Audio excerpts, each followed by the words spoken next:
बच्चों आज मैं करा रहा हूँ एक्सरसाइज 2.2 के क्वेश्चन फर्स्ट का सेकंड पार्ट। फर्स्ट पार्ट मैंने करा दिया, उसमें मैंने question first second and third को करा रखा, ठीक है नहीं। इसमें मैं part fourth fifth and second करा देता हूँ पहले क्वेश्चन की। तो देखिए ये फोर्थ पार्ट है, ऐसे कैसे कराते हैं। इसमें देखिए, इसमें दे रखा है कि 4u² plus 8u equal 0 find out करना है कि ये जीरो लाने के लिए हमारे u की वैल्यू क्या होंगे, यानी कि u की जीरो पता करनी है। u की जीरो कितनी आएंगी, क्योंकि u की मैक्सिमम पावर 2 है तो u की 2 जीरोज आएंगी, उन दोनों जीरो की वैल्यू निकालनी है हमें। तो देखिए हम इसे सॉल्व करते हैं। तो ये हमारा यहाँ से इन दोनों में देखिए, एक देखिए अभी इसमें एक कांस्टेंट टर्म होती तो मैं इसे इसके फैक्टर निकालता और उसके बाद इसे तोड़ता, लेकिन यहाँ तो दो ही टर्म दे रखे हैं। मुझे ये दिख रहा है कि इन दोनों टर्म में कुछ कॉमन है, तो मैं यहीं से कॉमन ले लेता हूँ। तो इनमें कॉमन मुझे मिलता है 4u, ठीक है नहीं। उसके बाद क्या बचेगा, यहाँ से 4u कॉमन लेने पे बच रहा है u प्लस इधर में बचता है 2 इक्वल 0। तो ये तो इक्वेशन यहीं से छोटी हो गई, तो मैं इसे यहीं से ऐसे सॉल्व करता हूँ, ठीक है नहीं। तो देखिए ये टर्म एंड ये टर्म, इन दोनों टर्म का मल्टीप्लाई करने पर 0 आ रहा है, तो यानी कि या तो ये 0 होगी या ये 0 होगी। तो देखिए आप लोग ऐसे कंफ्यूज होंगे कि ये 0 कैसे हो जाते हैं, तो मैं आपको समझाता हूँ। देखिए कोई भी दो टर्म का आप मल्टीप्लाई करते हैं, ए एंड बी का मल्टीप्लाई करते हैं, तो प्रोडक्ट क्या आता है, ए बी। लेकिन इनमें से कोई भी एक अगर 0 हो जाता है, लेट ए जैसे 0 है, यानी कि 0 इंटू बी, तो क्या आएगा 0। या फिर मान के चलो कि इसी में बी 0 होता, ए 0 नहीं होता, ए होता है एंड बी 0 होता, तो क्या आता 0। यानी कि कोई भी एक टर्म 0 हो तो वो पूरे प्रोडक्ट को 0 कर देती है, वही हमारा यहाँ पे होता है। तो हम लेट कर लेते हैं, या तो 4u 0 है या u + 2 0 है। तो मैं यहाँ पे 4u इफ़ मेरा 0 होता है, तो मेरा इन दोनों में अगर ये 0 होता है तो मेरा u क्या हुआ 0, यानी 4 तो कांस्टेंट है, तो 4 के साथ किसी 0 का मल्टीप्लाई किया होगा तभी तो ये 0 होगा। या फिर ऐसा करो कि 4 यहाँ पे मल्टीप्लाई में, इसे यहाँ डिवाइड में भेज दो, तो u इक्वल 0/4। तो u की जो वैल्यू आती है वो क्या आती है 0, यानी कि एक तो आपको 0 की वैल्यू 0 आ गई, ठीक है नहीं।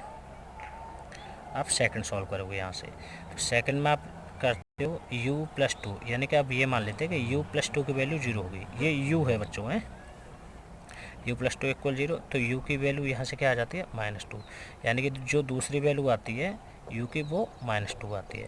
तो एक वैल्यू ये आ गई एंड सेकंड वैल्यू ये है, ठीक है नहीं, पहले एंड सेकंड। तो अब हम यहाँ से क्या करेंगे, हम इनको वेरीफाई करेंगे, ठीक है नहीं। वेरीफाई हम पहले वाले क्वेश्चन को भी किए हैं और इनको भी करेंगे। तो सम ऑफ जीरोज, देखिए सम ऑफ जीरोज क्या है, सम ऑफ जीरोज हमारा होता है, हमने देखा है alpha plus beta, alpha plus beta, इन दोनों की वैल्यू क्या है -b/a, दोनों की वैल्यू रखेंगे। अल्फ़ा की वैल्यू क्या है, यानी कि दोनों की वैल्यू एक है 0 प्लस क्या -2 इक्वल माइनस बी की वैल्यू क्या दे रखी है, बी की वैल्यू दे रखी है देखो 8, यानी कि सिंगल पावर वाले का जो कोफिशिएंट होता है वही बी होता है, ठीक है नहीं। तो यहाँ पे जो इसकी वैल्यू आती है वो आती है -8, ओके, अपॉन ए की वैल्यू क्या है 4, यानी कि इनको सॉल्व करेंगे तो यहाँ से क्या आ जाता है -2 इक्वल -2, ठीक है। ये आपका फर्स्ट पार्ट हो जाता है। तो ये हमारा वेरीफाई हो गया है, यानी कि लेफ़्ट हैंड साइड जो भी है मेरी वही राइट हैंड साइड है, ठीक है नहीं। तो इसका भी क्या करेंगे सेकंड पार्ट, तो मैं इसका सेकंड पार्ट करता हूँ। देखिए सेकंड पार्ट में क्या बोल रखा है इन्होंने, जो फिफ्थ पार्ट है, देखिए बच्चों इसका जो फिफ्थ पार्ट है वो है t² - 15। तो इस सेकंड पार्ट को करते हैं। तो देखिए सेकंड पार्ट यहाँ पे देखिए हम इसे इस तरह से भी लिख सकते हैं, 2² - √15 का स्क्वायर, ठीक है ना। ये इस तरह से क्यों लिखा मैंने, ये इस तरह से ऐसे लिखा है, इसकी वो 0 निकालने हैं, इसकी वैल्यू इसकी भी 0 निकालने हैं, ये इस तरह से लिखा है क्योंकि आप देखो जानते हो a² - b² की जो इक्वल 0 होता है, यानी कि इस इक्वेशन को हम इस तरह भी लिख सकते हैं a² - b², ये आपने पढ़ा है एक आइडेंटिटी है, और ऐसे ब्रेक कर सकते हैं a + b into a - b, ठीक है नहीं। तो ये भी मेरी इसी फॉर्म में दिख रही है ना, a² - b², यानी कि यहाँ पे b की जो a की वैल्यू क्या है ए की वैल्यू है टी एंड जो बी की वैल्यू क्या है √15। देख रहा है ना आप लोगों को। तो यहाँ पे मैं कर दूँगा ये जो फर्स्ट ब्रैकेट में आएगा वो क्या आएगा टी प्लस √15 एंड जो सेकंड ब्रैकेट में आएगा वो आएगा टी माइनस √15 इक्वल 0।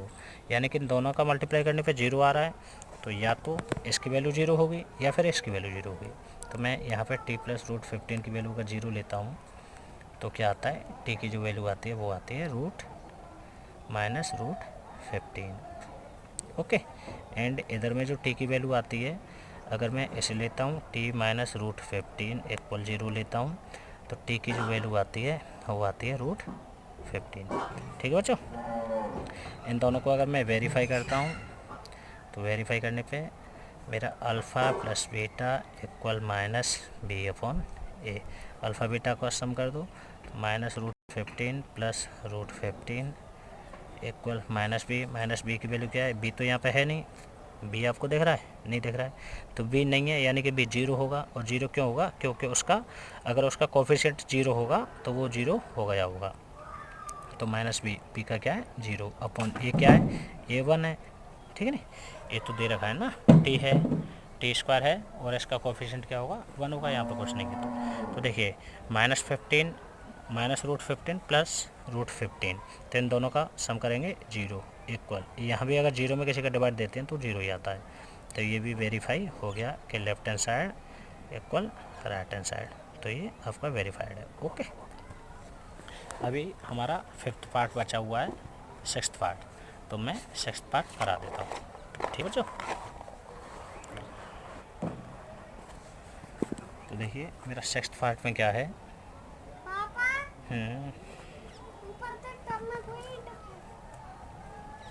बच्चों ये है 3x² माइनस x माइनस 4।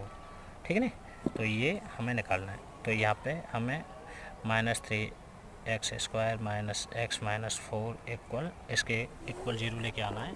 तो इसके लिए वैल्यू x के जीरोज़ की वैल्यू क्या होंगी, ठीक है ना। तो देखिए अब इसके वही फैक्टर निकालने हैं कि फैक्टर क्या होगा, जैसे कि यहाँ ये -x हो, ठीक है ना। तो ये 4 3 जा 12 और 12 के ऐसे फैक्टर करने हैं, तो 12 के ऐसे फैक्टर हो जाएंगे 4 × 3, यानी कि जो 4 होगा आपका वो माइनस का होगा एंड 3 प्लस के होंगे दोनों का। तो देखिए यहाँ पे ये हो जाएगा 3x² minus 4x plus 3x minus 4 equal 0। यहाँ से आप x कॉमन ले सकते हैं, तो यहाँ पे आपका हो जाएगा 3x माइनस 4 एंड यहाँ से आप 1 कॉमन लोगे तो ये हो जाएगा आपका 3x माइनस 4 इक्वल 0। यहाँ पे आप 3x माइनस 4 दोनों तरफ आपको दिख रहा है, इसे कॉमन ले लोगे तो बचेगा आपका x प्लस 1 इक्वल 0। तो या तो इसकी वैल्यू 0 या फिर इसकी वैल्यू 0, दोनों को रख दो। तो 3x माइनस 4 इक्वल 0 रखते हो आप, तो क्या होगा 3x इक्वल 4 एंड जो x की वैल्यू आती है वो आती है 4/3। तो एक तो आपको 0 ये मिल गई, ठीक है नहीं। सेकंड 0 खोजते हैं, सेकंड 0 क्या आती है, सेकंड 0 जो आएगी तो देखिए यहाँ x प्लस 1 की पावर x प्लस 1 इक्वल 0 ले लो, ठीक है नहीं।